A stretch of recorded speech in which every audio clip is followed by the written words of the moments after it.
حضرت ابو سعید خدری رضی اللہ عنہ بیان کرتے ہیں کہ رسول اللہ صلی اللہ علیہ وسلم عید الاضحیٰ یا عید الفطر کے موقع پر عیدگاہ کی طرف تشریف لائے تو آپ خواتین کے پاس سے گزرے تو فرمایا، خواتین کی جماعت صدقہ کرو کیونکہ میں نے جہنم میں تمہاری اکثریت دیکھی ہے۔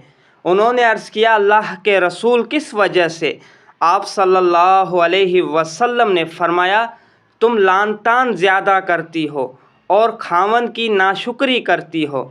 میں نے تم سے زیادہ کسی کو دین اور عقل میں نقص رکھنے کے باوجود پختہ رائے مرد کی عقل کو لے جانے والا نہیں پایا۔ انہوں نے عرض کیا، اللہ کے رسول ہمارے دین اور ہماری عقل کا کیا نقصان ہے؟ آپ صلی اللہ علیہ وسلم نے فرمایا، کیا عورت کی گواہی مرد کی گواہی سے نصف نہیں؟ انہوں نے کہا، جی ہاں، کیوں نہیں؟